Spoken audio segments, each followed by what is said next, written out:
Vocês vão perceber que a gente vai resolver elas sem ir buscar na leitura da Constituição. A gente vai tentar lembrar da lógica, tá? Então vamos lá. Ó. A Lei XX do Estado Alfa, portanto falando de uma lei estadual, dispôs que os estabelecimentos de ensino fundamental, médio e superior da rede de ensino público estadual, municipal ou rede privada deveriam disponibilizar cadeiras adaptadas às pessoas com deficiência. O que seria fixado em harmonia com a quantidade de alunos nessa situação. A Lei XX bom, claro que ele vai perguntar aqui se o Estado pode legislar sobre isso. E aí vocês vão pensar assim, caraca, vou ter que lembrar dos artigos da Constituição. Não vai lembrar. Você vai usar o princípio da predominância do interesse. Essa lei está tratando de quem? Disponibilizar cadeiras adaptadas às pessoas com deficiência. Tem um interesse predominantemente da União aqui? Um interesse predominante local ou vocês acham que isso é de todo mundo? Então vamos tentar usar esse raciocínio. Vamos lá. Letra A. Formalmente inconstitucional apenas em relação à rede privada, pois compete à União legislar sobre o direito civil e materialmente inconstitucional pelo ônus financeiro imposto. Bom, toda lei vai gerar ônus financeiro. Esse não seria um motivo para transformar a lei em inconstitucional, porque toda lei gera um custo financeiro. B. Formalmente inconstitucional, pois compete privativamente à União legislar sobre pessoas com deficiência. Olha só, aqui surge uma dúvida. Será que legislar sobre pessoas com deficiência seria um interesse predominantemente da União? Se você disser que não, então essa parte aqui está errada. Porque se na sua cabeça estiver a resposta de que é um interesse que a todos interessa, a competência será de todos. E direito civil, mas materialmente constitucional, já que de índole protetiva. Vamos continuar. Formalmente constitucional, pois os estados podem legislar sobre a matéria, mas materialmente inconstitucional, as escolas privadas face à afronta à livre iniciativa. Aqui uma coisa importante. Se as instituições privadas forem usar o argumento de que o Estado não me regula, o Estado não me interfere em mim, essas instituições não têm lei que regule elas. Cuidado com o argumento da violação à livre iniciativa, porque faz parecer que o Estado não pode tocar nas empresas privadas. Se os estados não pudessem tocar nas empresas privadas, elas poderiam estar numa bolha a salvo do direito. Isso não é verdade. Quem vive em sociedade está regido pelo direito. Agora, professor, mas existe a livre iniciativa? Existe. Isso impede a intervenção excessiva.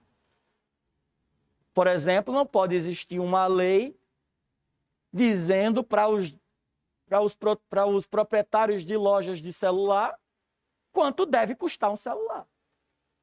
Aí não. Porque o custo do celular é calculado para a empresa. Eu sei que eu estou na aula de direito constitucional, mas assim, se eu puder dar dica de outras disciplinas, eu vou dar também. Qualquer questão a mais, vai. Vocês viram que recentemente aconteceu uma polêmica com o iPhone, que é o iPhone V sem carregador. Sem carregador, é? Sem carregador e sem... É sem o carregador, né? Acho que é isso. Sem o carregadorzinho. Aí teve um juiz paulista que determinou que a Apple fornecesse os carregadores. Veja, meu irmão, meu telefone não vem com carregador, agora compra quem quer.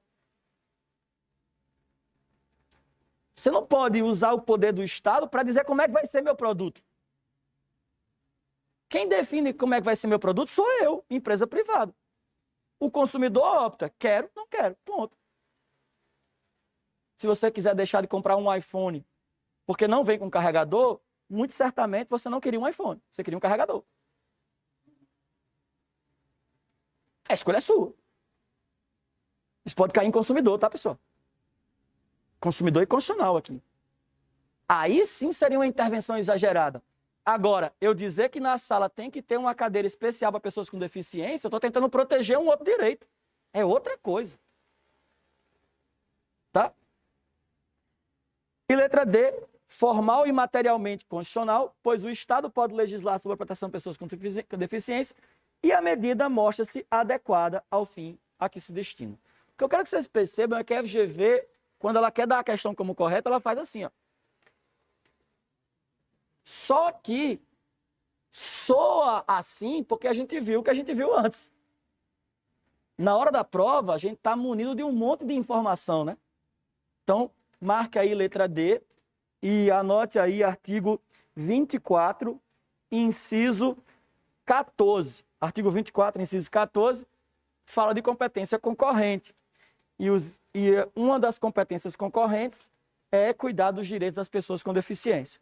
E não poderia ser diferente. É um interesse de todos. Vamos para a próxima questão?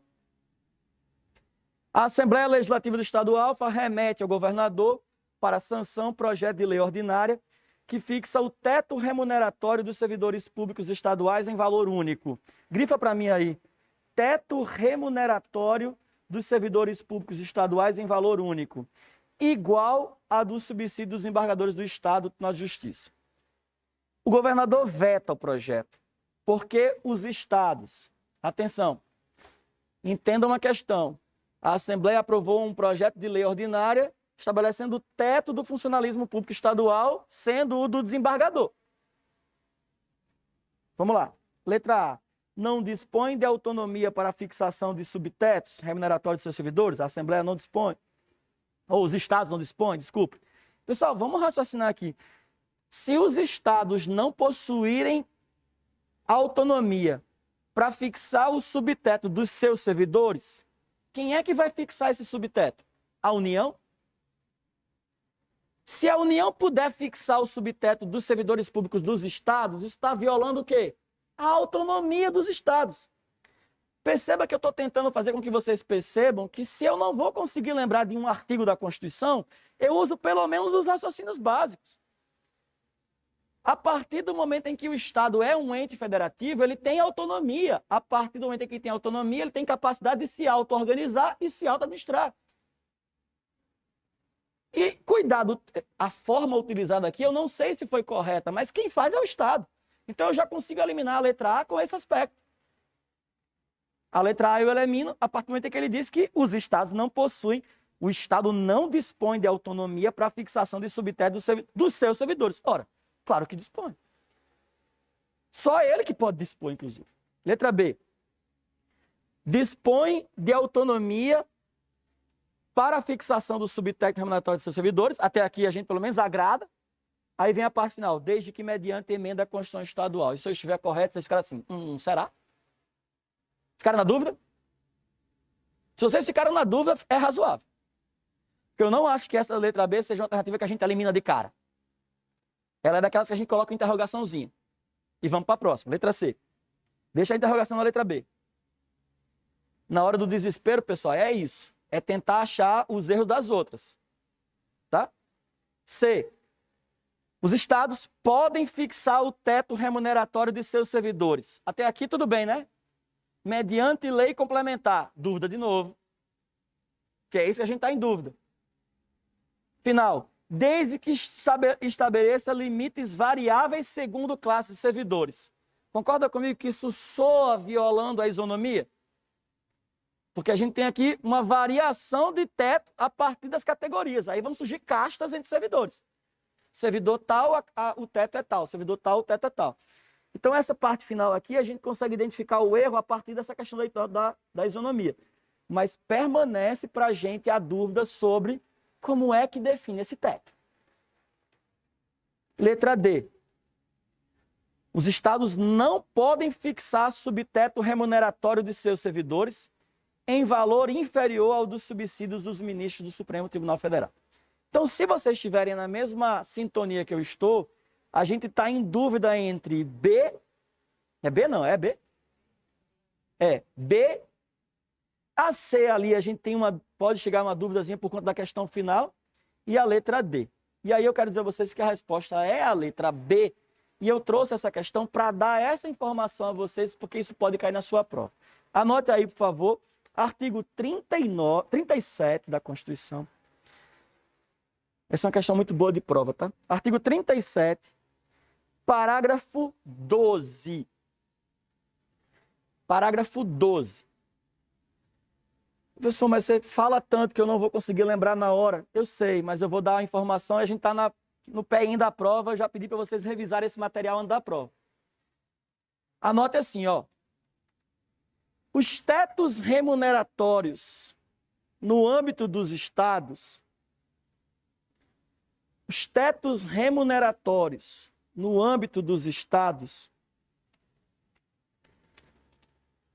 podem ser alterados por emenda à Constituição. A Constituição estadual, claro. Podem ser alterados por emenda à Constituição estadual. Para se estabelecer como limite o subsídio dos desembargadores. Para se estabelecer como limite o subsídio dos desembargadores. Os tetos remuneratórios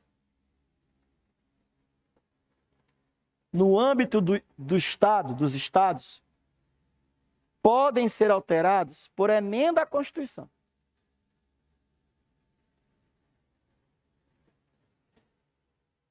Para se estabelecer como limite o subsídio dos desembargadores. Então é assim, ó. A Constituição diz que o teto remuneratório no Estado é o salário do governador. Se você quiser mudar e dizer que o teto é o salário do desembargador, pode, mas depende de emenda à Constituição. O subsídio do desembargador. O subsídio do desembargador. Não sei quanto ganha um desembargador aqui no Ceará. Também não sei quanto ganha um governador do Ceará. Mas o que eu sei é que se a lei aqui no estado do Ceará falar que o teto remuneratório para servidores do Ceará é o do governador, está correto. E se alguém quiser mudar para dizer que não vai ser mais o governador, vai ser o do desembargador, também pode, mas tem que ser mediante emenda constitucional. Emenda à Constituição estadual. Tá? É isso que pode cair na sua prova. Eu trouxe essa questão para trazer esse artigo para vocês. Vamos para a questão 6, vamos lá. Eu vou acelerar um pouquinho o meu passo agora, porque as próximas questões estão dentro do que eu já falei, então a gente pode responder ela com o que eu já falei.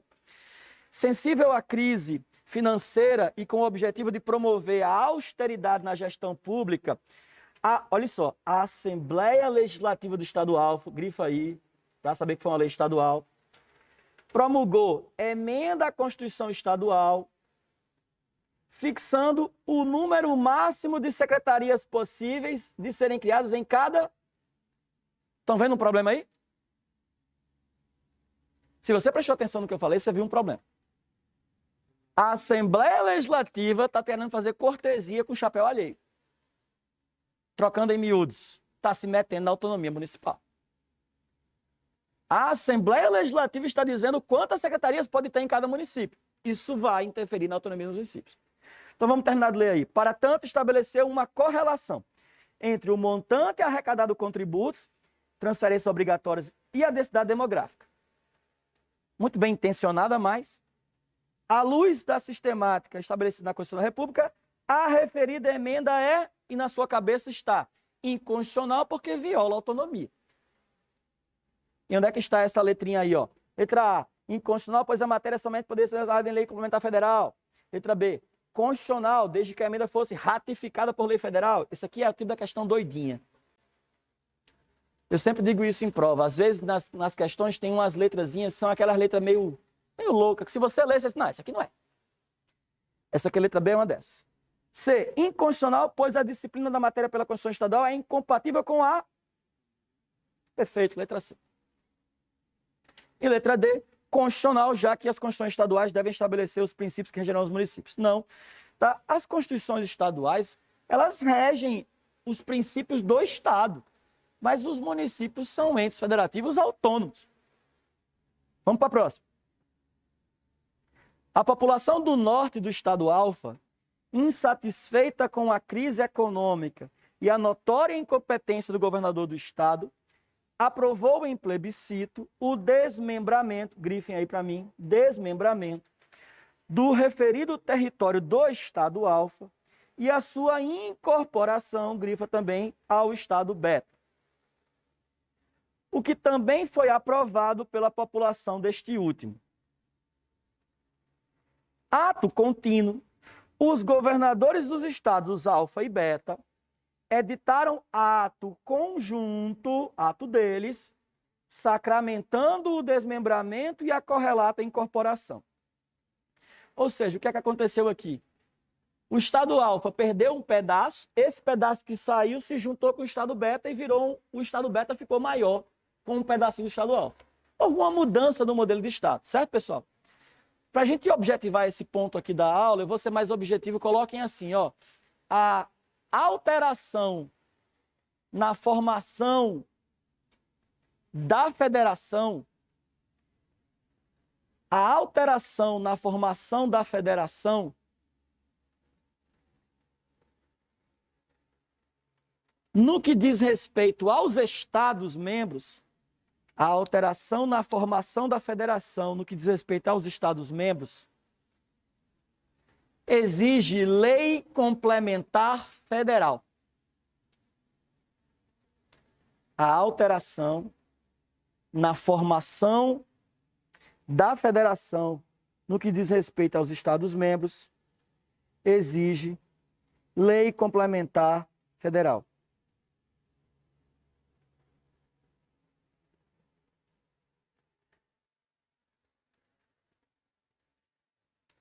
Ó, pessoal, são 3 as situações, eu não vou falar sobre isso porque acho que não é um assunto... Pode cair na prova? Pode, mas eu escolhi não falar.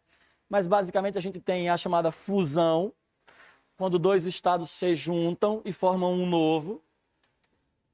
Nesse caso, os 2 estados anteriores, eles desaparecem e passa a existir só um novo. A gente é colado, né? A gente do RN e vocês, né? Então a gente se reuniria, formaria um estado novo. Não sei o nome, você escolhe o nome aí, tá, Paulo? Um estado novo, mas o RN desaparece, o Ceará desaparece. O nome disso é fusão. Cisão, que é quando dividido, ou em 2 pedaços, ou em 3, não interessa, mas o estado anterior também desaparece. Então, o Ceará, que é muito grande, você podia fazer um corte no Ceará, uma parcela ficava um estado, outra parcela ficava outro estado. Nesse caso, 2 estados novos surgiriam, haveria uma cisão com o Ceará desapareceria. E, por último, é o que a questão está envolvendo, chamado desmembramento. Uma coisa importante do desmembramento é que no desmembramento os estados anteriores eles continuam existindo. Não existe uma extinção. Que vai haver uma mudança. Então o RN vai ficar menor, porque a parte de Mossoró vai se juntar aqui com o Ceará. E o Ceará vai ficar maior, porque vai agora até Mossoró. Iria agora até Mossoró. O nome disso é desmembramento. Tá? De qualquer forma, como esse é um assunto que eu não escolhi abordar mais profundamente, o que eu quero que vocês coloquem é: essa alteração exige lei complementar federal. Certo? Então é feita lá no Congresso Nacional. Se alguém está pensando aqui no que a gente viveu recentemente no Brasil, nós vivemos recentemente isso, com o Pará. O Pará é muito grande, tá, pessoal? Não sei se alguém aqui conhece o Pará? Conhece o Pará? Conhece? O Pará é tão grande, que tem um município no Pará que para você ir de um bairro para o outro, são 2 horas de monomotor. Tem uma cidade do Pará chamada São Félix do Xingu. Minha sogra morou lá. Eu conheço por causa disso, porque minha sogra e meu sogro moraram lá. Em São Félix, a área territorial de São Félix do Xingu, o município de São Félix do Xingu, a área territorial é maior do que a área territorial do Rio Grande do Norte. Vocês sabem o que é isso, pessoal? Sair de Natal para Pau dos Ferros é de um bairro para o outro de São Félix do Xingu.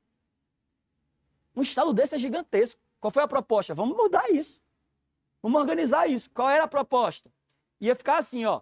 Pará, continuaria existindo. Eldorado e Carajás. Seriam 3 estados. O Pará era Pará, só que perdia pedaço. E criava-se Eldorado e criava-se Carajás. Que modalidade é essa? Desmembramento. Por quê? Porque o Pará continua existindo. E se ele tivesse cortado o Pará no meio, colocado assim, ó, Eldorado de um lado, Carajás do outro, e Pará já era. Cisão. De qualquer forma, como não dá para abordar muita coisa, vocês sabem que isso é votado lá no Congresso Nacional. Tá? Então vamos procurar isso aqui. Letra A. Incorreto, pois o princípio da indissolubilidade da federação afasta qualquer mobilidade interna de ordem territorial. Não, essa mobilidade pode acontecer. Correto, pois as populações interessadas foram ouvidas e sua vontade foi chancelada por agentes democraticamente legitimados. Não, a forma está errada.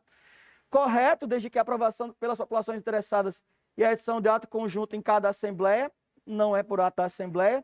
E incorreto, pois além da aprovação pela população diretamente interessada, é necessária a aprovação do Congresso Nacional por meio de lei complementar federal. Beleza, pessoal? Tranquilo? Vamos à próxima questão, que eu estou vendo que vocês estão cansados já. 8. O Estado Alfa aprovou a Lei 123, dispondo sobre a organização, garantias, direitos e deveres das polícias civis. Grife aí para mim.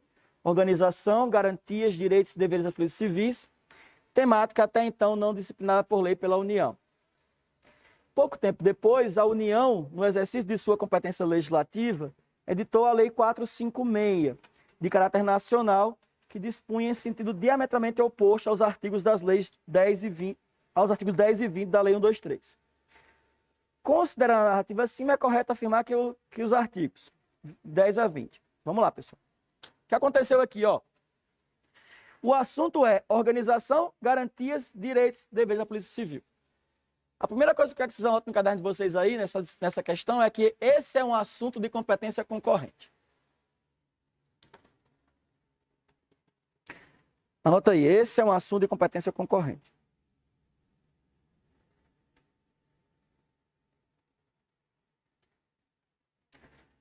Esse é um assunto de competência concorrente. Se é um assunto de competência concorrente, as regras são. Se é um assunto de competência concorrente, as regras são. Vamos lá. Sendo um assunto de competência concorrente, as regras são. 1. Cabe à União as regras gerais. Cabe à União as regras gerais. Cabe à União as regras gerais.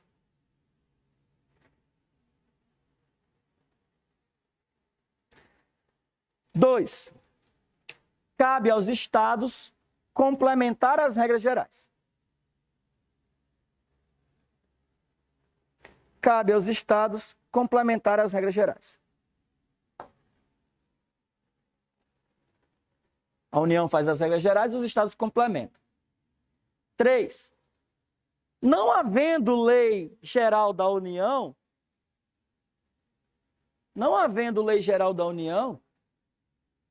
os estados podem legislar livremente. Não havendo lei geral da União, os estados podem legislar livremente. Estão pegando aí, pessoal? Competência concorrente. Competência concorrente. A União faz a lei geral. 2. Os estados complementam. 3. Não havendo lei geral da União, os estados podem legislar livremente. E 4, para encerrar. Se posteriormente vier a lei da União,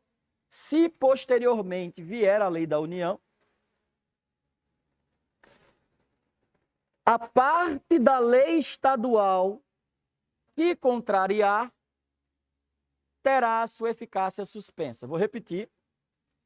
Se posteriormente vier a lei da União, a parte da lei estadual que contrariar terá a sua eficácia suspensa.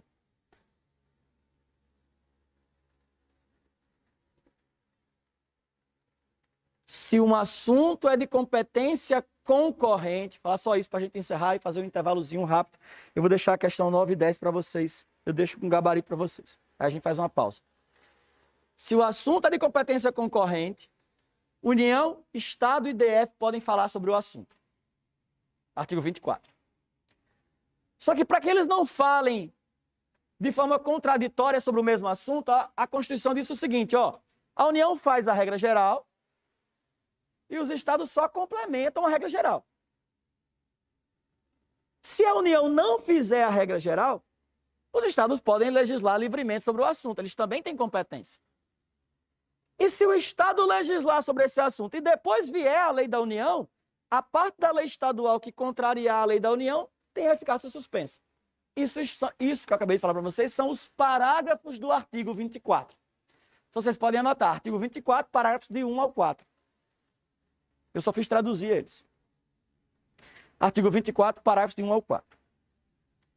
Bom, agora eu vou deixar que vocês encontrem a resposta dessa questão 8 aí, a parte dessa explicação. Letra A, letra B. Fica sem graça. Ah, se a prova fosse assim, né? Um cabo explica, vai, responda. Letra C e letra D. Resposta, letra B de Bandoleiros do Forró. Tiveram a sua eficácia suspensa. Você gosta? Não conhece? Nem eu, só o nome veio na minha cabeça. Letra B, tiveram sua eficácia suspensa. Tem um assunto ligado à competência concorrente que é muito espinhoso, muito pantanoso, que o professor Pedro Lenza trata. Aliás, um cara gente boa demais. Uma das minhas maiores alegrias é eu estudei na faculdade por Pedro Lenza. E hoje o cara é meu brother, o cara é meu amigo. Isso é uma alegria, assim, a sala de aula me proporcionou isso. Aliás, vou mandar uma foto de vocês para ele daqui a pouco, só para vocês fazerem assim para ele. Ele adora essas coisas. Ele está morando fora do Brasil, vocês sabem disso, não mora mais no Brasil, foi embora. E o Lenza trata de uma questão chamada constitucionalidade superveniente. E é dentro desse tema aqui de competência concorrente. Eu não vou arriscar falar sobre isso. Se vocês estão estudando para a OAB pelo livro do Pedro Lenza, quando chegar nessa parte, você pula. Que a prova de primeira fase, ela é muito mais uma prova legal. Legal no sentido de, não é porque é boa, é legal no sentido de texto da lei, tá? Texto da lei. Então é mais provável essa parte do que a parte da discussão. Só para vocês saberem, para a gente ir para o intervalo, tá? É porque aqui está dizendo, vocês acabaram de anotar, né? O Estado faz a lei porque a União não tinha feito.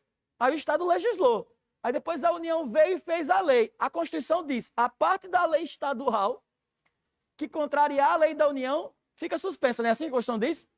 Só que o Supremo disse assim, nem sempre. O Supremo tem uma decisão dizendo que se essa lei estadual for mais benéfica, prevalece ela a lei da União.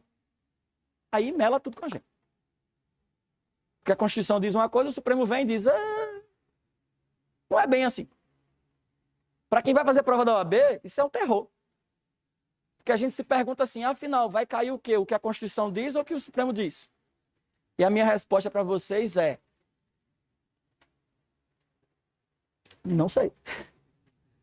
O que eu sei é que eu recomendo que a gente responda com base no texto da Constituição. Porque se a posição cobrada pela OAB for do Supremo e essa posição não for consolidada, anula a questão. E se vocês quiserem saber se isso acontece ou não, eu vou dizer a vocês que no último exame, 5 foram anulados por conta disso. Dentre os argumentos, tinha isso. Vai escorregar para a jurisprudência, tenha certeza que essa jurisprudência está consolidada. Porque se não tiver, o examinando não vai ser penalizado porque o Supremo fica batendo cabeça um com o outro. Tá? Então isso é muito importante a gente saber, porque estudar não é só aprender, é ser estratégico. Façam prova com estratégia, tá? Fazer prova é estratégia. Vamos fazer 5 minutinhos de pausa para vocês se mexerem na cadeira, ficarem de pé um pouquinho, e eu volto com a segunda parte. 10 minutinhos.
Tá, então vamos voltar. Pessoal, então eu vou só mostrar para vocês que as questões 9 e 10 já estão dentro do que a gente estava falando. Eu vou responder elas rapidamente, tá? Então, vamos comigo aí, ó. Questão 9. Elvésio, cidadão atuante no seu município, verifica que um dos problemas que mais aflige a população local, além da carência de serviço de saúde, é o da prestação gratuita de serviços jurídicos, tendo em vista que os poucos advogados atuantes na cidade estão assoberbados com questões jurídicas dos clientes. Aliás, esse é um problema que muitos municípios pequenos passam, viu, pessoal? Muito mesmo. Os advogados só atuam no particular, não tem defensoria, o pessoal pobre vai para onde? Quando precisa de advogado. Nesse sentido, ele formula um requerimento ao prefeito do município para que ele apresente um projeto de lei criando a Defensoria Pública Municipal, com os cargos sendo preenchidos por concurso público de provas e títulos. Aliás, uma sugestão que tem um fundo bondoso, mas tem um problema constitucional, né? Ele tem uma boa intenção, mas um problema constitucional. Qual é o problema? Já vou adiantando para a gente responder a questão. Eu falei sobre isso aqui há pouco tempo. Defensoria Pública só existe da União e dos estados. Não existe Defensoria Pública Municipal. Aquele negócio que vocês conhecem, que eu já acho que vocês já ouviram falar, do tal advogado do município. Já ouviram falar nesse negócio? Ah, é o advogado do município. Advogado do município só tem uma razão de ser. Chama procurador municipal. Ele é advogado do município. Se você está falando daquele advogado que você tem que chegar lá com um bilhetinho na mão do prefeito, bilhetinho na mão e dizer assim, ó, o prefeito me mandou aqui, disse que você me atende de graça pela prefeitura, o nome disso não é procurador municipal, porque ele não vai advogar para a prefeitura, e o nome disso não é Defensoria Pública Municipal.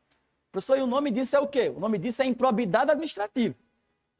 É outra coisa, tá? Esse cargo, ele não existe. Ele não existe. Se você quer defensoria, é da União dos Estados. Então, vamos para as alternativas aí, ó. Vocês vão ver que na alternativa D, está dizendo assim, é possível a criação da Defensoria Pública por iniciativa do Estado Federal, tá? Que é a letra D, a resposta correta, porque, letra A, deve ser iniciativa exclusiva da União? Não. É tema, afeta a competência concorrente? Não. Depende de iniciativa do Poder Judiciário? Também não. Então, letra D, a iniciativa é dos estados, porque a Defensoria Pública é estadual, certo?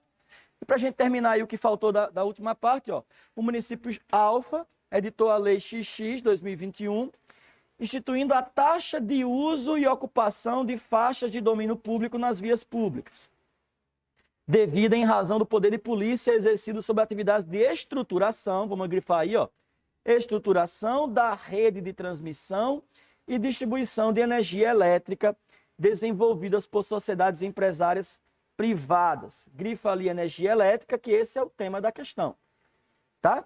O exercício do poder de polícia consistiria na verificação da localização e da dimensão das instalações, incluindo a distância mínima necessária entre elas. À luz do sistema constitucional, a Lei 2020, a Lei XX e aí a gente tem um tema da questão em energia, né, rede de distribuição de energia, e aí de quem é a competência para energia? Professor, não sei, não lembro dos artigos da Constituição, não decorei. Então você vai usar o princípio da predominância do interesse. O sistema de energia, distribuição de energia no Brasil é um interesse nacional, localizado, ou todo mundo tem interesse e não dá para dizer quem tem nenhum tipo de predominância no interesse? Veja, lembra que eu estou falando aqui de uma situação em que você tem que organizar a distribuição de energia. Distribuição de energia envolve muitos aspectos, né? Envolve autorização para funcionamento das empresas de energia. Por exemplo, hoje em dia é muito famoso a questão das energias, captação de energia solar. Tem que ter legislação sobre isso, regulando isso. Esse é o interesse local, esse é o interesse nacional. Então anotem aí, por favor, artigo 22, inciso 4. Artigo 22, competência da União. Energia é um assunto de competência da União.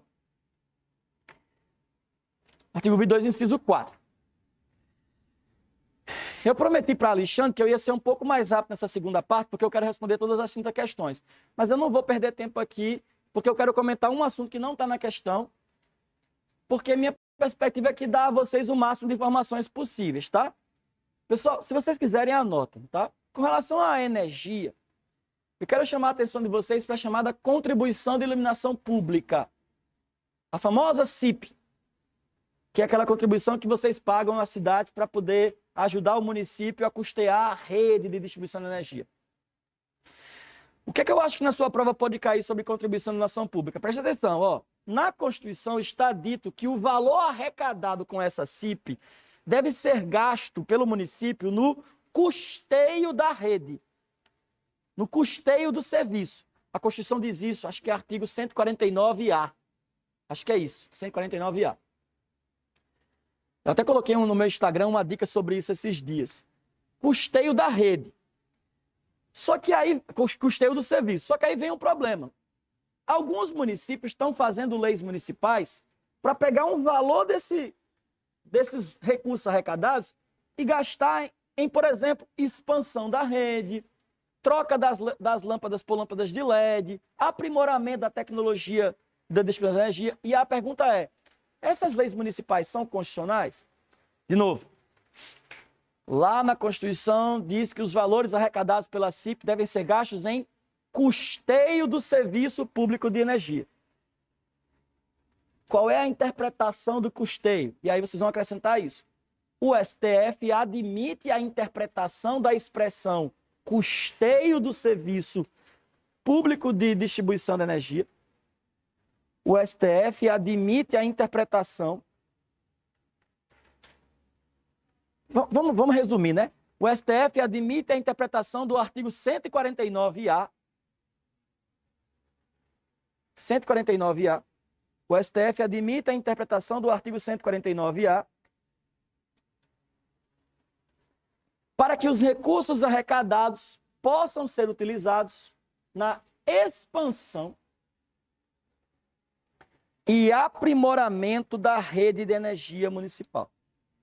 Expansão e aprimoramento da rede de energia municipal.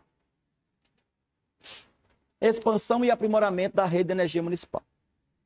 Então, onde está escrito na Constituição custeio do serviço de energia, o STF diz, interpretem aqui, aprimorar a rede, expandir a rede. Cuidado, tá, pessoal? Essa questão pode cair na prova de vocês, porque o STF decidiu isso com repercussão geral reconhecida. Então, esse sistema de repercussão geral cai bastante em prova. Para quem foi chegando depois, rapidamente eu falei do artigo 149A da Constituição, que é a famosa CIP, Contribuição de Iluminação Pública.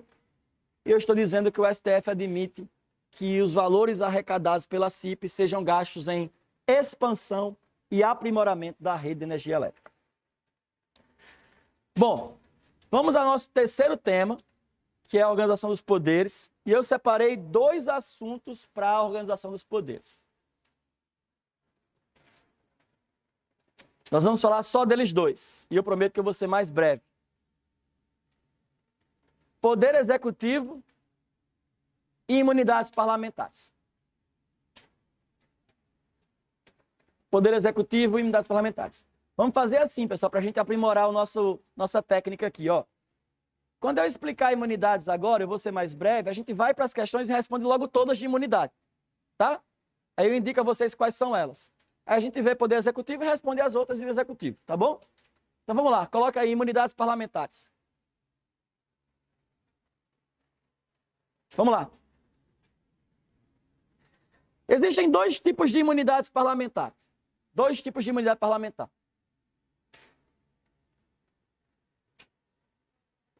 A chamada imunidade parlamentar material.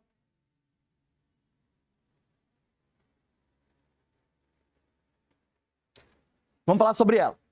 O que é a imunidade parlamentar material? É uma proteção constitucional. É uma proteção constitucional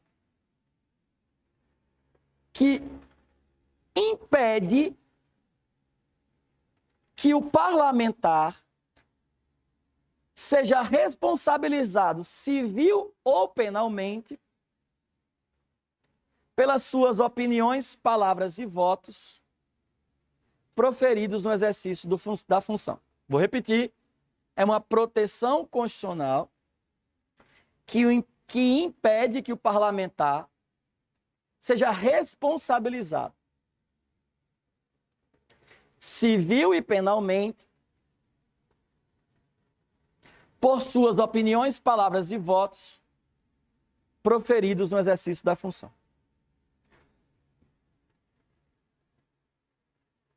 É uma proteção constitucional que impede que o parlamentar seja responsabilizado civil e penalmente por suas opiniões, palavras e votos proferidos no exercício do mandato. Pessoal, preste atenção que o que eu vou falar agora são observações sobre isso que já foram objeto de questão pela FGV. Então, por favor, preste atenção. Eu vou tentar ser muito cirúrgico em cima dos pontos. Primeira coisa, essa imunidade não abrange agressões físicas. Anote isso. Essa imunidade não abrange agressões físicas. Cuspiu, botou o pé para cair, deu soco, brigou, vai ter responsabilidade civil e penal. Não abrange agressões físicas. Vocês conhecem algum parlamentar que cuspiu no outro? Parece uma coisa absurda, né? Mas já aconteceu no Brasil. Acaba cuspiu. Pessoal, se o parlamentar cospe no outro, não tem história de ter eu tenho imunidade não, tá? Cuspida não tem nada a ver com palavra, opinião e voto. Chute na cara, dedo nos olhos, mesma coisa. Segunda coisa. Essa imunidade tem relação com o exercício da função. Essa imunidade tem relação com o exercício da função. Portanto, não é absoluta. Ó, pessoal, o problema jurídico aqui é porque a Constituição usa uma expressão que é muito ruim. Ela usou assim, ó, por quaisquer de suas opiniões, palavras e votos. Quaisquer. Aí a pessoa olha para o quaisquer e diz, é quaisquer mesmo. Só que você tem que lembrar que você está diante de um artigo dentro do contexto de poder legislativo. Portanto, é para ali que serve. Tá? No Brasil existe um caso interessante. Não se preocupe que eu não vou entrar em polêmica não, tá? Se o pessoal me olhou assim, eita, pô, vai falar? Não vou entrar em nenhuma polêmica não. É um mais simples, tá? Teve um deputado federal que era presidente do Vasco. Não sei se é do tempo de alguém de vocês aqui. Eurico Miranda. O Eurico Miranda, presidente do Vasco, deputado federal. Ele ia pro jogo, ficava esculhambando com o juiz, dizendo as coisas com o juiz virava e disse, vou lhe processar, eles até 8 imunidade parlamentar. Ele achava que podia usar a imunidade parlamentar dele lá como presidente do Vasco. Não tem nada a ver. Por quê? A interpretação da expressão quaisquer de suas opiniões, palavras e votos. Claro que isso não faz sentido. Tá? Então, a segunda observação foi que essa proteção tem relação com a função exercida, tá? Terceira coisa importante, tá? Terceira coisa importante sobre a imunidade parlamentar material. Já falei que não protege agressão física, já falei que tem relação com a função. Se as palavras forem proferidas dentro do recinto parlamentar, dentro do plenário, se as palavras forem proferidas dentro do recinto parlamentar,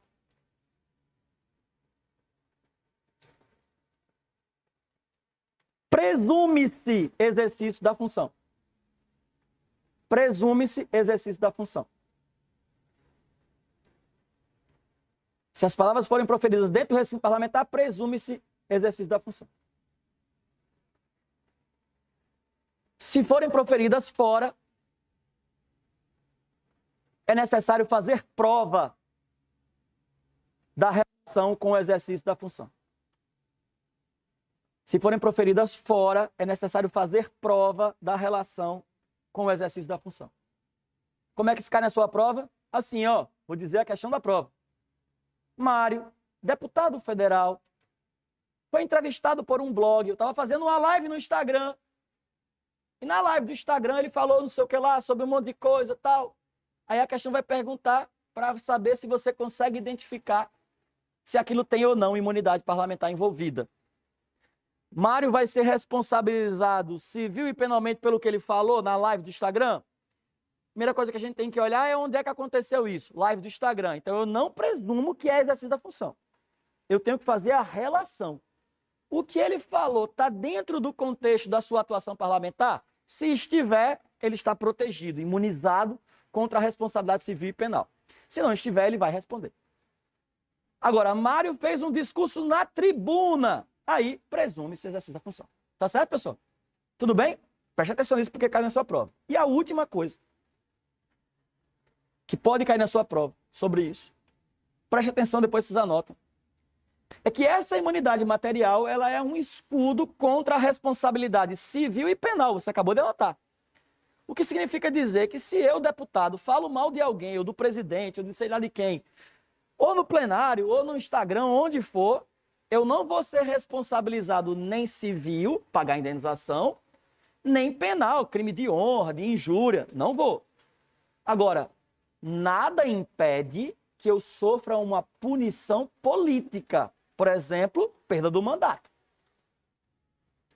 Porque a perda do mandato tem relação com a quebra do decoro parlamentar. É outra coisa.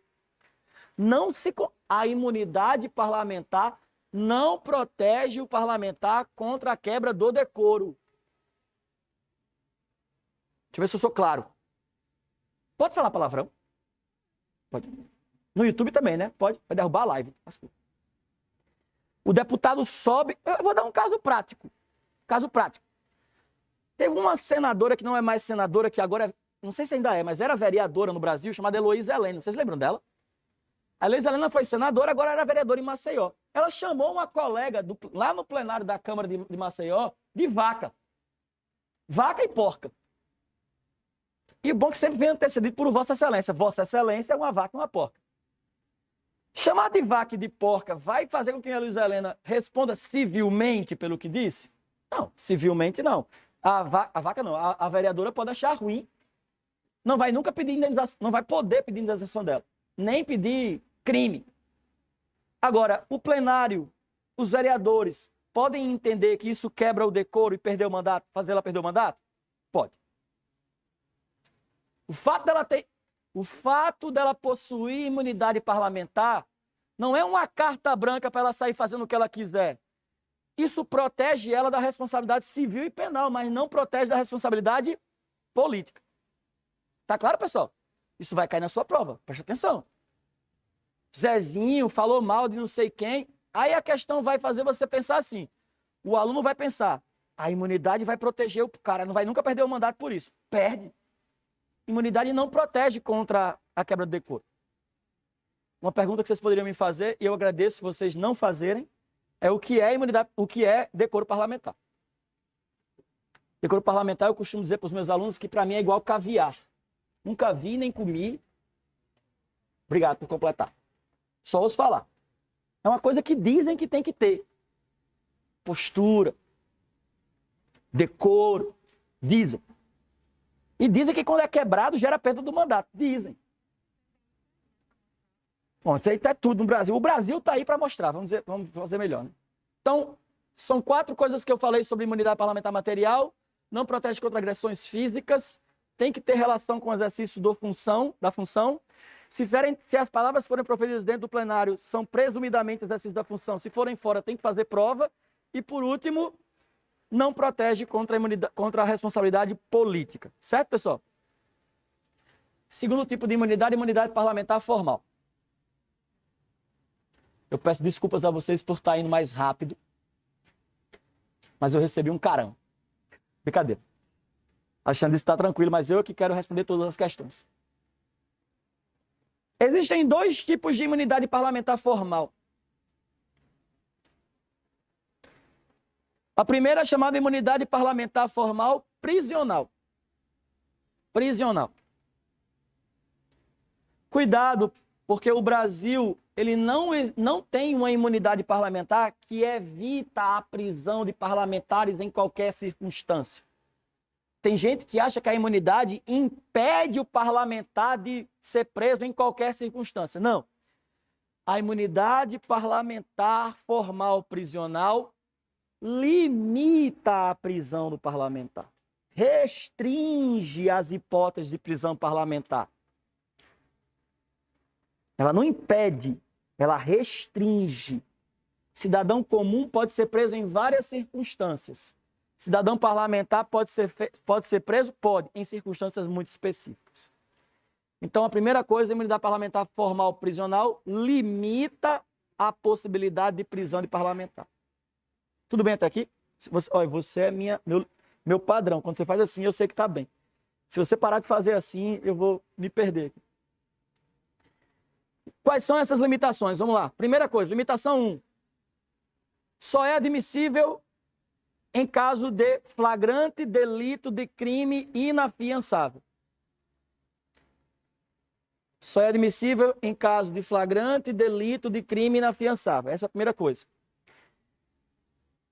Pessoal, parlamentar ser preso no Brasil por decisão judicial é um negócio muito doido. Que a Constituição diz que tem que ser flagrante delito de crime inafiançável. Professor, mas o STF para. Se você começar a conversar sobre isso aqui agora, não tem mais aula. E a gente tem que passar na prova. Depois a gente marca um chopp e bate esse papo.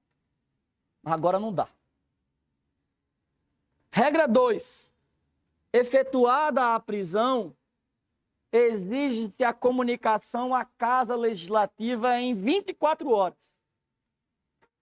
Regra 1, só admite prisão em caso de crime flagrante delito de crime inafiançável. Regra 2, efetuada a prisão, deve ser feita a comunicação em 24 horas, à casa respectiva. Regra 3, a casa pode decidir por manter ou não a prisão. A casa pode decidir por manter ou não a prisão. Eu vou repetir, tá, pessoal? Vou repetir. Existem 2 tipos de imunidade parlamentar formal. A primeira é a prisional. O que é que diz a imunidade parlamentar prisional? A imunidade parlamentar prisional, ela restringe, ela limita as hipóteses de prisão de um parlamentar. Em que sentido? 3 coisas. Primeiro, o parlamentar só pode ser preso em flagrante delito de crime inafiançável. Segundo, feita a prisão, tem que comunicar a casa respectiva em... Me perdoe, mas isso cai em prova, tá, pessoal? É 24 horas. Isso cai em prova. Às vezes as provas falam 72, não sei o que lá. E terceiro, feita a comunicação, a casa pode decidir se manter ou não a prisão. Certo? Esse é o privilégio, aspas, do parlamentar com relação à prisão. Ele não pode ser preso em qualquer circunstância. Se ele for preso, tem que comunicar a casa. E a casa, que são os colegas dele, pode decidir por manter ou não a prisão. Certo? Segundo tipo de imunidade parlamentar formal é a processual. Processual. Primeiro é a prisional, a segunda é a processual. Ela limita os processos penais contra o parlamentar.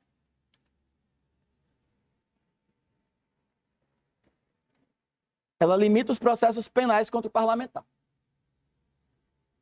Pessoal, me permita uma coisinha que eu acho que vale a pena, me veio aqui na cabeça agora, a gente não pode perder essas sensações, né? Quando vem na cabeça, vai que, né?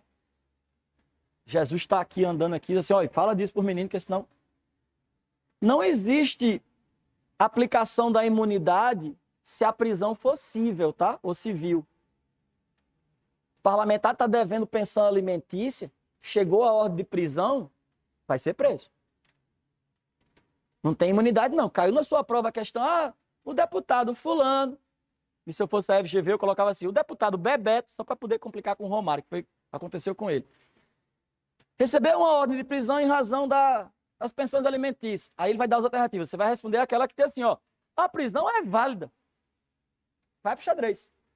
Por quê? Porque a imunidade parlamentar não abrange as prisões cíveis. Ou a prisão civil. Tá? Tá claro?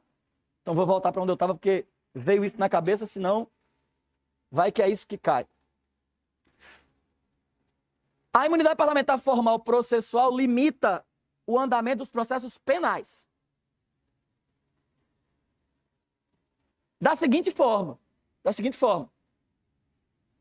1. A imunidade não evita a denúncia. Anota isso, pessoal. Isso pode cair na sua prova. A imunidade não evita a denúncia. O parlamentar vai ser denunciado de todo jeito. 2. A imunidade não evita o recebimento da denúncia. Pessoal, preste atenção. Imunidade parlamentar não impede que o juiz aprecie a denúncia e receba a denúncia. O juiz pode receber a denúncia. Agora, a partir de agora é que muda. Recebida a denúncia, e vocês sabem, porque vocês estão na prova B, que a partir desse momento do recebendo a denúncia é que a gente tem o processo penal efetivamente.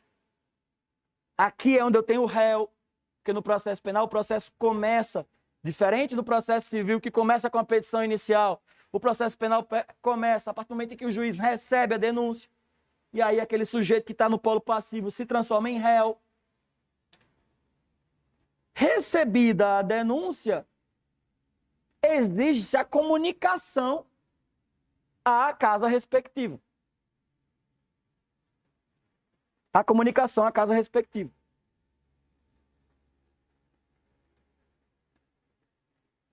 Feita a comunicação, a casa pode decidir se o processo deve prosseguir ou não. Feita a comunicação, a casa deve decidir se o processo pode prosseguir ou não. Então, a imunidade parlamentar processual, ela é uma espécie de possibilidade do parlamentar que tem um processo penal contra ele estancar esse processo, paralisar esse processo. Isso é que é a imunidade parlamentar processual. Última observação para a gente responder 4 questões de uma vez. Vamos lá? Coloca assim, ó, sistematização. Sistematização. Sistematização. Aí você coloca deputados e senadores, que são parlamentares federais. Deputados e senadores.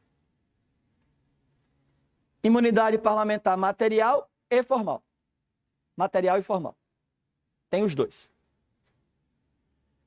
Tem material, tem formal. Deputados estaduais. Deputados estaduais. Material e formal. Tem os dois também. E agora, o que vai cair na sua prova? Vocês não dizem amém, né? Tem que dizer amém, vai cair sim. Jesus esteja lhe ouvindo, pessoal. Vereadores. Só material. Só que tem um detalhe. Vereador só tem imunidade material na circunscrição onde exerce a vereança. Vereador só tem imunidade material na circunscrição onde exerce a vereança. Falou de vereador que não quer ser preso, vai ser. Não tem formal para ele. Responde a um processo penal e ele quer paralisar o processo, não vai paralisar. Não tem imunidade parlamentar formal processual para ele. Vereador só tem a proteção por suas palavras, opiniões e votos, desde que sejam proferidos na circunscrição onde ele é vereador. Sabe como vai cair na sua prova? Sabe como, Paulo? Vê se o que eu vou falar faz sentido. Se fizer sentido, esse bicho. Se o que eu falar for uma merda, você ignora. Lembra que a prova da OAB ela é contextualizada, ela tem a ver com os momentos. Roberto, vereador no município Alfa, se dirigiu até Brasília para participar de um protesto. E lá subiu no carro de som e falou mal de todo mundo. A questão vai dizer lá, blá, blá, blá, blá, blá, blá, blá, blá, blá. Aí vai perguntando alternativas para você identificar o quê? Se Roberto pode ser responsabilizado penal ou civilmente pelo que ele falou lá. E a sua resposta é, Roberto está lascado. Porque Roberto está achando que tem imunidade parlamentar material, mas ele esqueceu que é só na circunscrição onde ele exerce a vereança. Se ele está no outro município, se ele está lá em Brasília, ele dançou. Professor, mas se ao invés de Roberto fosse Pedro, deputado federal, aí muda de história. Certo, pessoal? Tudo bem?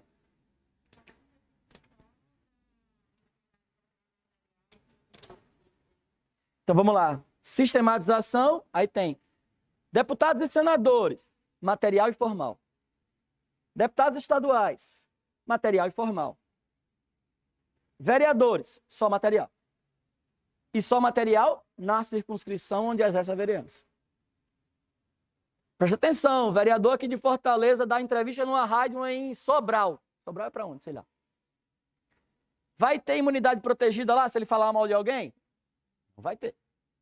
Agora, você concorda comigo que se ele der uma entrevista numa rádio aqui em Messejana, tem? Porque tá, ó, na circunscrição. Então, cuidado com essa história de só ali no local. Não é. Tem que perceber. E aí a questão vai ter que dizer a você se esses municípios são ligados, se não são, se tem a ver, se não tem. Por isso que eu falei o exemplo de Brasília, que é lá, né? Vereador do município de não sei de onde, do Ceará, vai para Brasília no ônibus, chega lá no protesto, sobe no carro de som, no trio elétrico e começa a falar mal de não sei quem. Aí o cara que foi ameaçado diz assim, vou processar. Pode processar? Civil e penalmente. Esse vereador pode também perder o mandato por quebra de decoro? Pode, pessoal? Pode. Ó, cuidado, pessoal, para vocês não responderem com base no que vocês concordam ou não. Ah, eu não acho que ele deveria perder. Eu não perguntei isso. A prova da OAB não pergunta sobre sua opinião. Opinião é igual qual é o melhor picolé que existe. Castanha. Aí você, não, chocolate. Isso é opinião. Direito é outra coisa. Não é opinião. Então vamos tentar responder agora as questões. Vamos lá. Vamos para a questão 13. Aliás, 12. Perdão, 12. Vamos para a questão. A gente vai responder umas questões e vai voltar umas para as outras. Vamos lá. Ó, eu vou agora mais rápido porque já falei sobre tudo que eu queria falar. A respeito das imunidades parlamentares, assinala a alternativa correta. Vamos lá. A imunidade material garantida aos membros do Poder Legislativo de todas as esferas do governo, tá certo até aqui? Tá. Torna o parlamentar irresponsável penal e civilmente, até aqui? Certo. Por opiniões, ok. Palavras, ok. Votos, ok. Mas não impede a perda do cargo em caso de quebra de decoro parlamentar. Vocês estão de brincadeira, que é falso. Acabei de falar que sim, que não impede. Olha o que está dizendo aqui, mas não impede a perda do mandato. Protege ele contra uma ação civil? Protege. Protege ele contra uma ação penal? Protege. Protege ele contra a perda do mandato? Não protege. A imunidade parlamentar material não protege contra a perda do mandato. Portanto, a letra A como correta. Vamos ler as outras, vamos lá. Caso um senador e um cidadão não detentor de qualquer mandato, cidadão não detentor de qualquer mandato, que vai falar merda nos cantos, já sabe que está lascado. Se falar, não vai ter proteção, meu amigo. Quem tem proteção é o senador, você não. Cometam um crime em concurso de agentes, estarão ambos acobertados pela imunidade formal, olha só. E não poderão ser presos. Claro que não, pessoal. O cidadão vai ser preso. O senador é que vai ter a discussão da imunidade. C.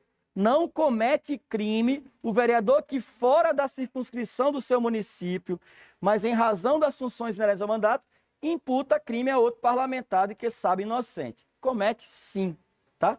Aliás, essa questão aqui ela é até mal elaborada, porque mesmo na imunidade o vereador também cometeria, só que ele não seria responsabilizado. É outra coisa, tá? Mas enfim. Letra D. Os membros do Congresso Nacional poderão ser presos em caso de flagrante delito de crime inafiançável. Até aqui? Ok. Hipótese em que os autos serão remetidos dentro de... Não falei que aparecia, né? É 24 horas, não é 48. Vamos para a próxima. Então, letra A. A próxima é a 13. Vamos para a 13. Essa questão é muito boa, inclusive, porque ela também é contextualizada, essa questão 13. Diretores de universidade estadual convidaram todos os deputados estaduais para um debate cujo tema é segurança pública, dentro da universidade. Por ocasião do evento, em 26 de fevereiro de 2018, José, apresentado na condição de deputado estadual, discordando da opinião do seu rival político, o deputado Cláudio, que foi mostrado em um vídeo, disse que seria um... Vamos botar o que foi que José disse, ó. Um desqualificado para o cargo que exerce. Cláudio, ausente ao evento, soube dos fatos e da autoria em março de 2018. O negócio foi em fevereiro. Apresentando queixa-crime. imputando o crime de injúria a José. José é deputado, não é, pessoal? E foi convidado na qualidade de deputado, não foi? No momento de apreciar a queixa-crime oferecida, considerando apenas informações narradas do enunciado, a autoridade competente. Vamos lá, pessoal. José é deputado estadual, foi convidado pela universidade para proferir uma palestra, um debate sobre segurança pública. Está fora do plenário, não está? Está fora do recinto, não está? As palavras e as opiniões de José proferidas fora do recinto podem ser protegidas pela imunidade? Podem, desde que faça a prova do link, né? Se fosse dentro do plenário, presumia-se. Se for fora, tem que fazer a prova, não é assim? Então, o segredo aqui é você identificar isso. As palavras de José têm relação com o mandato? Tem, pessoal? O que vocês acham? José foi tão bondosozinho, um desqualificado para o cargo que exerce. Até que ele pegou leve, assim, uma situação nem é muito agressiva, né? Considerando o que a gente vê no Brasil hoje em dia. Parece uma coisa, né? Então, letra A. Deverá receber queixa-crime, pois apesar da previsão de imunidades parlamentares por palavras e opiniões, os fatos não ocorreram no interior da Assembleia? Não, porque mesmo sendo fora, eles também poderiam estar cobertados desde que tivesse relação com o mandato. Deverá receber queixa-crime diante da inexistência de imunidade por palavras e opiniões aos deputados estaduais? Não, os deputados estaduais têm imunidade parlamentar, a gente falou sobre isso, tá? C. Deverá receber a queixa-crime diante da inexistência de previsão constitucional por palavras e opiniões aos deputados estaduais? Também não. Os deputados estaduais têm, sim, essa imunidade parlamentar. E letra D. Não deverá receber a queixa-crime, pois existe imunidade dos deputados estaduais por palavras e opiniões no exercício do mandato, ainda que proferidas fora da Casa Legislativa. Dá uma esperança, não dá? Vai dar certo esse negócio. Vocês não dizem amém, mas eu digo sozinho que é amém, amém, amém. Até o final da aula esse amém vem bem forte. Amém, Jesus. Vai dar certo. Pessoal, a sensação de ver o nome na lista é... Vou dizer a vocês, sai um peso das costas assim gigantesco. É gigante. No final eu vou falar sobre isso. Agora vamos para a questão 15 e 16. A gente está respondendo todas de imunidade juntos, tá? 15 e 16. Depois a gente volta e responde as de executivo. Aliás, 15 não, desculpe. 16 e 17. 16. 16. Ó, essa questão aqui é do banco de questões da FGV, tá? Olha o que tá aqui, ó. João, vereador do município Beta, situado na região sul, compareceu a um evento em Brasília. E durante um comício fez duras críticas à gestão do determinado ministro de Estado, as quais foram tidas como configuradoras de crime contra a honra. Nas circunstâncias indicadas, é correto afirmar que João... Respondam antes de ler as alternativas. João vai responder ou não por esse crime contra a honra? Vai responder. Por que vai responder, professor? Porque, embora vereador tenha imunidade parlamentar material, essa imunidade só protege ele na circunscrição onde ele exerce a vereança. Certo, pessoal? Onde é que está isso aqui, ó? Tá? Vamos ver. Letra A. Não pratica crime contra a honra, caso o pronunciamento esteja relacionado às suas funções. Não. Pode praticar crime contra a honra, mas o processo pode vir a ser suspenso. Não, não tem imunidade formal processual.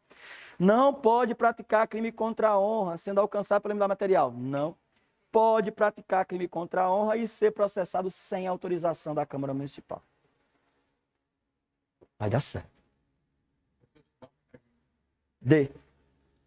Proprietário de um kit vermelho, placa OSV 393. Vai cair uma funcionária. Quê? Já foi. Ah, vai cair. Sim, você tinha caído já. Valeu. Eu chego e gelei aqui assim, meu Deus do céu. Pense num aulão caro. Pense num aulão caro, o cara sai daqui. Caralho, velho. Bora. Ah, 17. Ó, pessoal, eu tô indo rápido nas questões de imunidade, porque vocês estão vendo que ela aborda o que eu já falei. Então, vamos produzir. 17. A deputada federal Joana e o vereador Pedro, do município Beta, participaram de um ato de desagravo ao povo brasileiro. Você também que a FGV gosta disso, né? Na capital federal, na qual fizeram severas críticas à atuação de órgãos federais. Pessoal, me garanta uma pausa assim de um segundinho. Vocês percebem que essa questão 17, ela tem o mesmo teor da questão que a gente acabou de responder? Essas questões estão no banco de dados da FGV e foram trabalhadas em concursos diferentes. O que é que isso significa para a gente que está estudando para uma prova elaborada pela FGV? A FGV recicla questões. Por isso que a gente que prepara vocês para a OAB indica tanto, respondam questões. E quando forem responder, se possível, vocês usam o que? Concurso, não é? Aliás, eu falei no YouTube isso aqui, eu já tô lascado. Vocês usam aquela plataforma famosa, não é? É. Minha dica, saiba filtrar. Você coloca lá o assunto, e quando for colocar a banca, eu vou dar uma dica a vocês. Coloca assim, ó, FGV. Primeiro, eu sugiro que você não responda questões da OAB. Eu sugiro que você responda questões de concursos públicos elaborados pela FGV. Que é mais provável que ela pegue uma questão que caiu no concurso de Câmara Municipal de Salvador e bote na OAB, do que ela pegar uma questão que caiu na OAB e bota na OAB. Pode acontecer? Pode, mas eu acho mais provável do concurso público. Professor, como é que você acha mais provável? Porque se eu fosse professor da FGV, eu faria isso. Ao invés de eu pegar as questões da OAB, eu pegava as questões de concurso público. Porque é muito mais provável que Paulo não tenha feito a Câmara de Salvador do que ele ter feito o exame passado. Então, a chance de eu surpreender Paulo é melhor com a questão de concurso. Filtra com FGV e filtra com SESGRAN Rio. Eu contei isso para Alexandre essa semana. Por que eu sugiro filtrar com SESGRAN Rio também? Porque recentemente a FGV precisou anular 4 questões de um exame. E a justificativa foi a mesma. Qual foi? Essas questões já haviam sido aplicadas em outro concurso. Quando a gente foi ver qual era o concurso, concursos organizados pela SESGRAN Rio. O que é que isso indicou para mim, como professor que trabalha com alunos para concurso para a OAB? Olha, é provável que a FGV e a SESGRAN Rio estejam compartilhando o banco de questões delas. Isso é uma medida possível entre examinadoras. Fazem parceria, eu uso o seu banco, você usa o meu banco e a gente se ajuda. Então, quando forem filtrar, FGV e SESGRAN Rio. Tá? É uma dica minha para vocês. A deputada federal Joana e Pedro, do município Beta, participaram de um ato de desagravo ao povo brasileiro, na capital federal, na qual fizeram severas críticas à atuação de alguns órgãos federais, atribuindo inclusive a prática de crimes a diversos agentes públicos neles lotados. Um servidor público federal procurou seu advogado e solicitou orientação sobre a possibilidade de responsabilizar os referidos parlamentares. Quem era? Joana. Joana é o quê, hein? Tá segura, não tá? E o coitado de Pedro, que se achou do lado dela, né? Pegou gás, pegou ar, e achou que podia dizer a mesma coisa que ela estava dizendo, que é um vereadorzinho. Desculpa aqui se tiver algum vereador, tá, pessoal? Eu tô falando vereadorzinho para vocês entenderem que é um vereador, não é um deputado federal. Pegou mal essa história agora. Mas, enfim. Vamos para as alternativas. Ambos os parlamentares podem ser responsabilizados, já que não possuem qualquer tipo de imunidade. Aqui mostra para você que não dá certo essa história de você emendar só numa letra, tá? Porque se você amarrar na letra A, se você tivesse lido essa aqui, você não marcava. Dica para vocês fazer prova objetiva. Chutar é uma possibilidade? É. Chutar sempre é uma possibilidade. Agora, quando for chutar, olhe para o gol. Você não chuta assim com o olho fechado. E o que é que significa chutar, olhar para o gol? Lê. Ah, eu vou chutar a letra D. Lê. Vai que a D é a única que você não chutaria. Você já tem só menos chance de errar. Então, leia. A. Se eu vou chutar, eu chutaria em A quando eu for ler. Não, essa aqui não é não. Veja, minha chance de acertar aumentou. B. Apenas a deputada federal pode ser responsabilizada, pois somente ela atua em Brasília. Não. Apenas o vereador pode ser responsabilizado, pois não possui imunidade fora do território do município Beta. Letra C. Nenhum dos dois parlamentares pode ser responsabilizado, já que ambos possuem imunidade. Resposta errada. E vamos para a resposta certa é a letra C. Vamos para a questão 20. 20.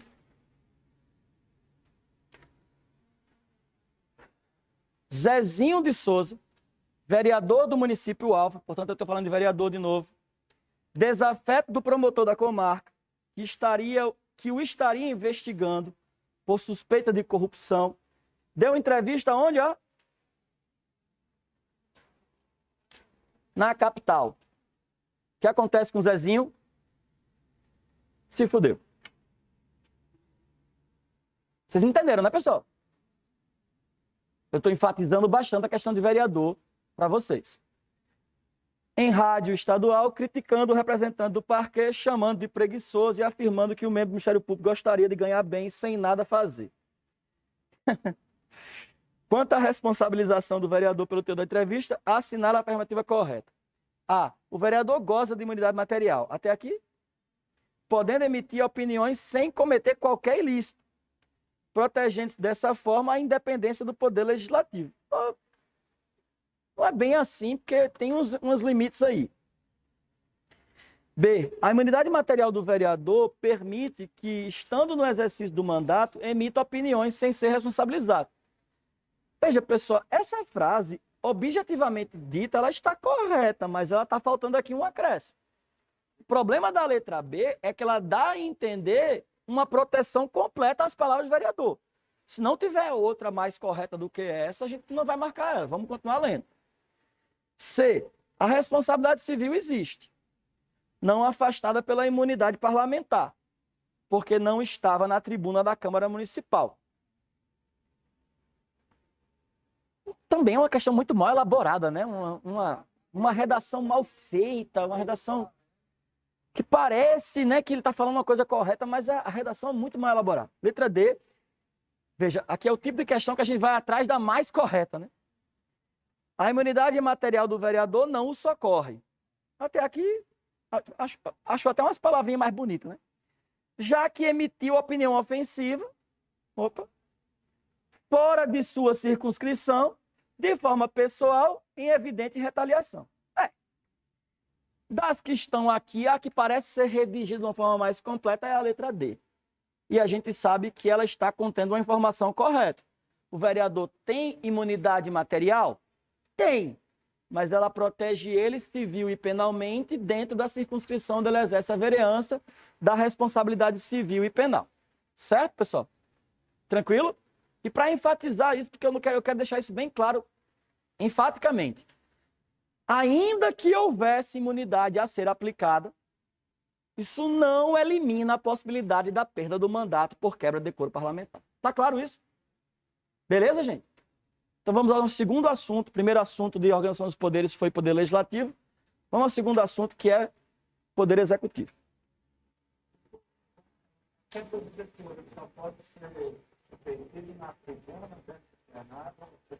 Eu não escutei o começo da pergunta. Repete. Quebra do decoro. Ah, quebra do decoro não. Quebra do decoro pode acontecer em qualquer lugar. Mas lembra que é aquilo que eu falei do caviar, tá? Essa é uma resposta genérica.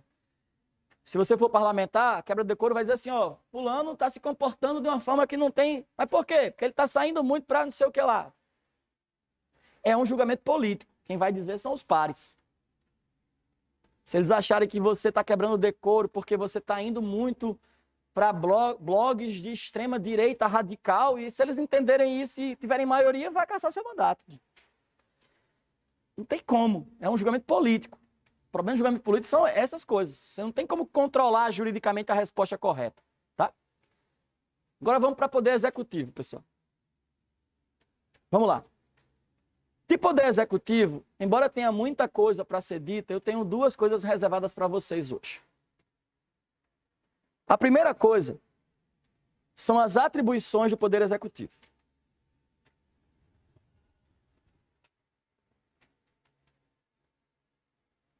Atribuições do poder executivo.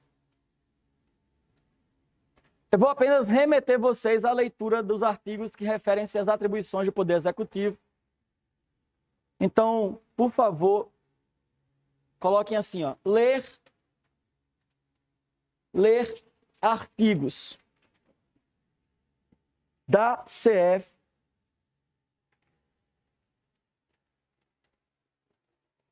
a partir do artigo 80. Vou começar do 80 para frente. A partir do artigo 80. Então, as atribuições do executivo significa dizer aquilo que cabe ao poder executivo. Eu não vou me esmiuçar muito nelas, mas eu vou apenas estabelecer um único ponto, que é a possibilidade do poder executivo exercer o poder chamado regulamentar e o chamado poder de delegação. O poder executivo tem que cuidar do executivo, mas às vezes não dá para ele fazer isso sozinho, então ele delega. Essa delegação tem limites, mas pode ser feita. Da mesma forma, o Poder Executivo tem que regulamentar leis que foram feitas pelo Legislativo. Então, por exemplo, a lei diz assim, é proibido fumar em lugar fechado. Ok, a lei proibiu fumar em lugar fechado. Mas e se eu fumar? Quanto é a multa? Quem vai cobrar a multa? Tudo isso é regulamentado pelo Executivo. Anotem o seguinte, ó. O poder regulamentar e de delegação do Executivo tem limites constitucionais. O poder regulamentar e de delegação do Executivo tem limites constitucionais. O poder regulamentar e de delegação do Executivo tem limites constitucionais.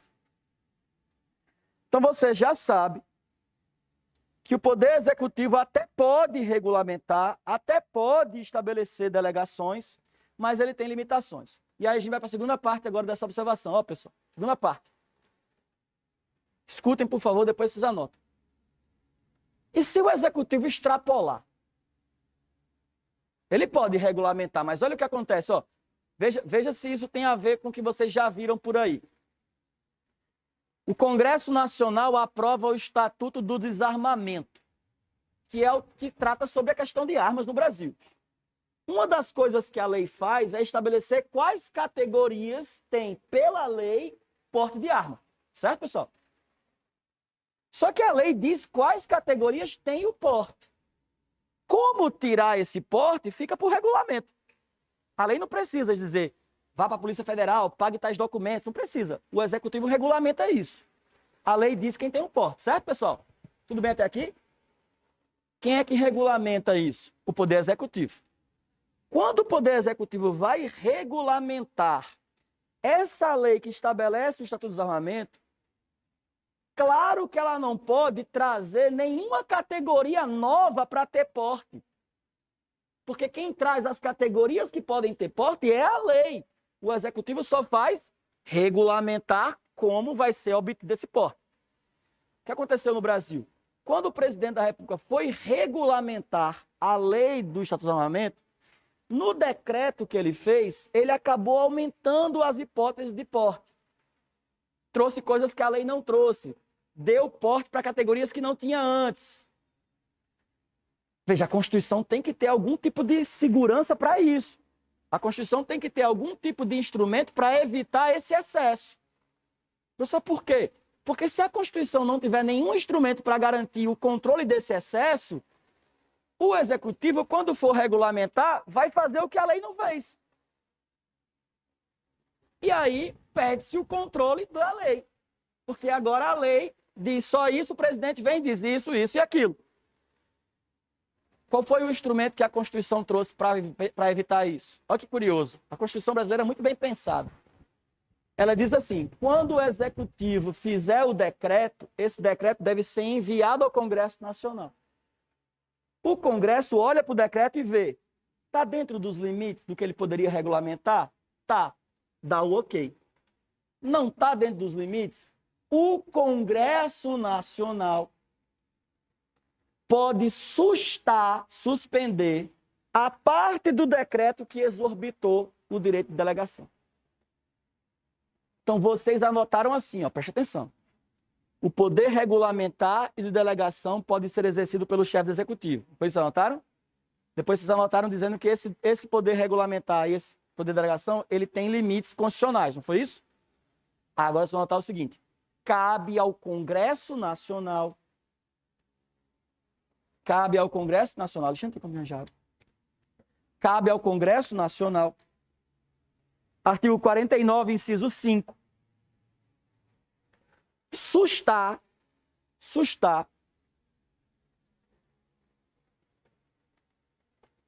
os atos do Poder Executivo que exorbitarem os limites constitucionais. Sustar os atos do Poder Executivo que exorbitarem os limites constitucionais. Que exorbitarem os limites constitucionais. Pessoal, claramente vocês estão percebendo que isso faz parte daquele famoso sistema de freios e contrapesos, né? O cara se excedeu ali, o Congresso vem e segura aqui. O Congresso se excede ali, o presidente segura aqui. Porque se o Congresso se exceder, também tem controle do Congresso. O presidente veta. Então, é um sistema de freios e contrapesos. E a segunda coisa do Executivo que eu quero responder com vocês para a gente poder ir para as questões. Segunda coisa. Responsabilidade do chefe do Executivo. Anotem assim, ó. O chefe do Executivo pode ser responsabilizado por crime comum ou crime de responsabilidade. O chefe do Executivo pode ser responsabilizado por crime comum ou crime de responsabilidade. O chefe do Executivo pode ser responsabilizado por crime comum ou crime de responsabilidade.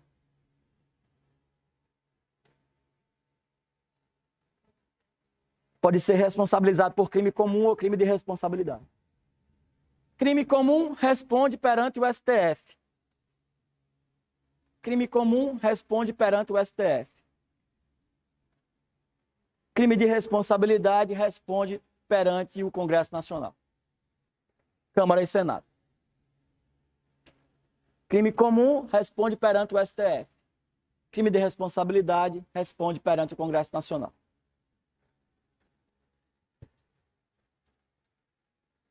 Tudo bem?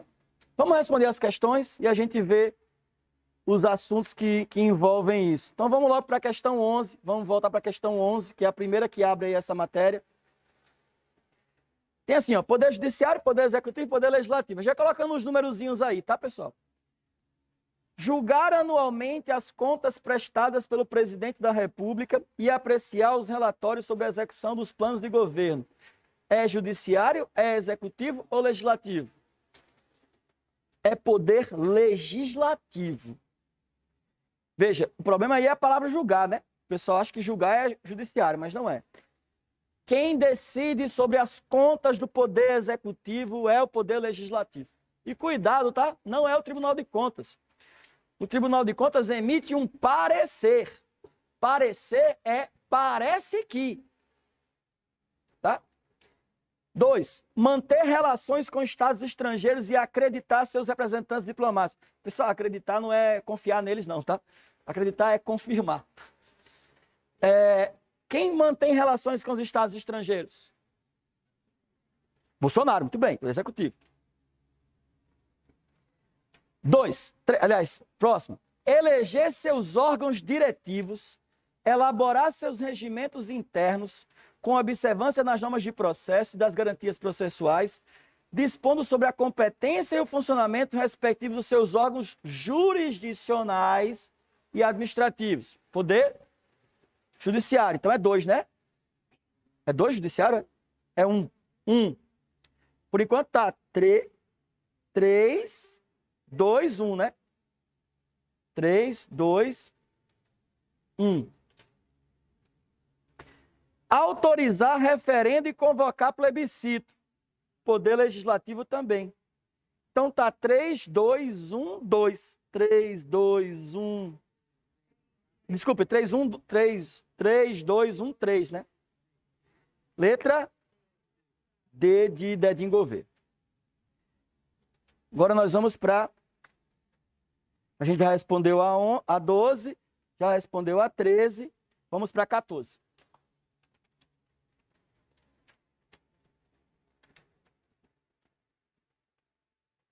O presidente da República solicitou e obteve delegação para legislar sobre a criação e a extinção de órgãos públicos pelo prazo de 4 anos. 4 meses, desculpe. A seguir, foram elaboradas e publicadas nos 3 primeiros meses de delegação 3 leis delegadas, que criaram e extinguiram órgãos públicos. Para cada uma delas, expediu-se um decreto regulamentar. Olha o presidente da República aqui exercendo o seu poder de delegação, o seu poder regulamentar. A gente sabe que esses poderes podem ser exercidos, tem limites e tem controle. O Congresso Nacional, ainda dentro do prazo da delegação, sustou as 2 últimas leis delegadas elaboradas e aprovou 2 decretos de leis análogos, 2 projetos de leis análogos, criando e extinguindo os mesmos órgãos públicos. Ademais, o Congresso sustou a regulamentação da primeira lei delegada ao argumento de que a regulamentação adotada, não obstante fosse legal, não seria melhor. Olha que coisa interessante, né? O Congresso só querendo fazer o juízo de valor sobre o conteúdo, o mérito. E aí vamos para as alternativas. A. O Congresso Nacional não poderia ter sustado a regulamentação expedida porque não alegou exorbitância do poder regulamentar, mais razões de mérito para a sua sustação. Correto. Letra A está correto. O Congresso Nacional pode controlar os atos do Poder Executivo que exorbitaram o poder de delegação? Pode. Pode controlar os atos que exorbitarem o poder regulamentar? Pode. Mas desde que eles exorbitem. Ou seja, vão além. É um controle formal. Não é um controle de conteúdo. Tá? Pessoal, por que não é um controle de conteúdo? Porque esse juízo político de conteúdo, quem faz é o Executivo. Tá? Então, resposta letra A. Precisa ler as outras? O Congresso Nacional, no prazo de eleição, não poderia legislação à matéria? Também não. Pretendeu, na prática, revogar a delegação, o que não é dado fazer? Não. A segunda e a terceira lei delegadas são inconstitucionais porque a delegação que se exauriu com essa da primeira lei delegada. Também não. Então, letra A, a exorbitância do poder. Vamos à questão 15. Questão 15. O chefe do Poder Executivo do Estado Alfa vetou de modo expresso parte do projeto de lei número XX, aprovado pela Assembleia Legislativa, tendo silenciado em relação à parte restante.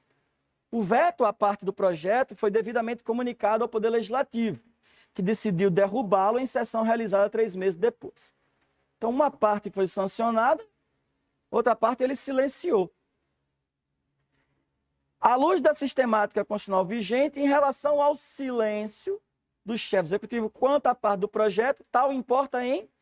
E aí, pessoal, silêncio na hora de sancionar ou vetar significa sancionar. O presidente tem um prazo para estabelecer o veto, o prazo é para estabelecer o veto. Se ele não vetar, significa dizer que ele está sancionando a lei. E esse prazo é de 15 dias. Então, não existe veto tácito, existe sanção tácita, tá? Ninguém veta tacitamente, ele sanciona tacitamente. Onde é que está isso nas alternativas? Sanção tácita tem letra B, C e D, sanção tácita. Então, vamos ver qual é. Sanção tácita, letra B, devendo ser promulgado ao final do processo pelo Legislativo, pelo presidente da Assembleia, após derrubada do veto. Letra C, sanção tácita, devendo a lei ser promulgada enquanto parte do veto derrubado será encaminhada para promulgação. Letra D, sanção tácita, devendo ser promulgado pelo referido agente ao final do processo legislativo, juntamente com a parte do veto derrubado. Anotem aí, resposta letra C, artigo 66, a sanção é tácita, devendo a lei ser promulgada, enquanto a parte do veto será encaminhada para a promulgação do referido agente, tá?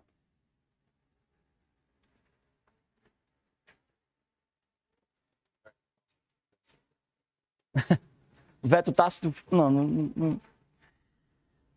O veto tácito, a sanção tácita é naquelas situações em que o executivo não quer se complicar, né? Ele não quer colocar a digital dele no negócio, para depois sair assim, foi ele. Ele vai dizer assim, não fui eu não, eu só deixei passar o tempo.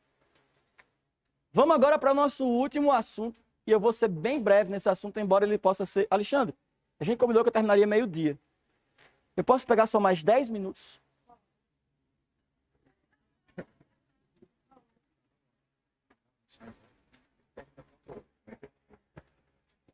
Eu posso ficar aqui até amanhã, se quiser. Vai deixar aqui até amanhã. Porque ele vai o nosso negócio 44. Aí tu pega de um e faz controle com isso. Pode ser? Pode. Para agora? Meio-dia, né? Ó. Calma, tem calma. Faltam 5 para meio-dia. A gente para agora, volta de 1 hora, Aí eu pego o controle e depois você assume. Aí tu tá E você assume. tranquilo? Vamos encerrar. Vamos encerrar assim. Tá, então faz o seguinte, pessoal. Só para a gente poder organizar esse finalzinho aqui. A gente vai começar na segunda parte da aula com controle e constitucionalidade depois do almoço. Controle e constitucionalidade, eu queria que vocês viessem com o coração aberto. Porque na faculdade vocês ouviram dizer que esse tema é difícil. Não ouviram dizer? E quando vocês escutam isso, o coração de vocês se fecha.